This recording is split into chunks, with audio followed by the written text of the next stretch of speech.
আমাদের প্রেম পর্ব সেরে বিয়ে করে বেশ কিছু বছর হয়ে গেছে, বাট এটা ছিল আমাদের একসাথে কাটানো ফার্স্ট দিওয়ালি।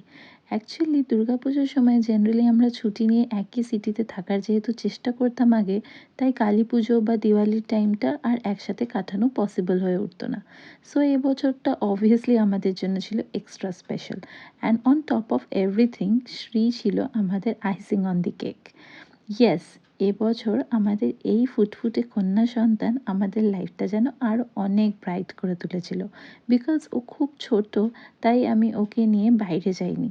আমাদের সামনের মণ্ডপে গিয়েছিলাম, মায়ের সাথে প্রণাম করে এসেছিলাম, বাট শ্রীকে নিয়ে যাইনি। ফার্স্ট রিজনটা হলো এই নতুন নতুন ঠান্ডায় ওকে নিয়ে বেরোনো, মাথার ওপর শিশির পড়তো, তাই আর সেই রিস্কটা আমি নিইনি। সেকেন্ড রিজন হলো চারিদিকে প্রচুর দিওয়ালি পোকা, আর ও বাইরে গেলে সব কিছু নতুনত্ব জিনিস দেখে এমন অবাক চোখে এদিক ওদিক তাকায় যে আমার সত্যিই খুব ভয় করে। তাই ওর পাপাকেই বললাম ওকে কোলে করে রাখতে, আর সেও ঠিক মেয়েকে কোলে করে নিয়ে বসেছিল। সেই ফাঁকে আমি আর মা মণ্ডপ থেকে ঘুরে এসেছিলাম। আর হ্যাঁ, শ্রী বাইরে যায়নি তো কি হয়েছে, ওকে কিন্তু আমি ঘরেই নতুন জামা পরিয়ে ওর সাথে আমরা দুজনে সাজুগুজু করে বেশ কয়েকটা ছবি তুলে রেখেছি।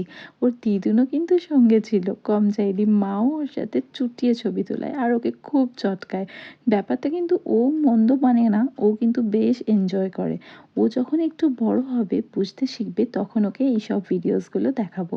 নেক্সট ইয়ারটা ও এরকমভাবে আমাদের কোলে থাকবে না, একটু একটু হাঁটতে শিখলেই হয়তো এই মোমেন্টসগুলো আর নেক্সট দিওয়ালিতে ফিরে পাবো না।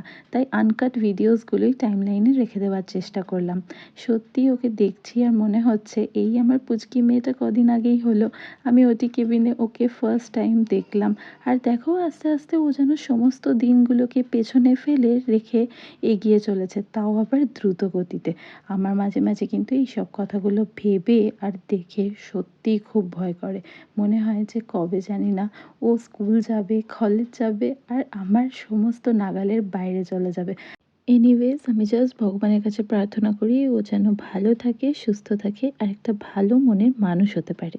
ছোটবেলা থেকে সবসময় শুনে এসেছি যে দিওয়ালিকে বলা হয় আ festival of love and light. So আমাদের এই পুচকি ছোট্ট সোনাটাই হলো আমাদের জীবনের লাভ অ্যান্ড লাইট বোথ, আর তাকে ঘিরেই আমাদের দুনিয়াটা।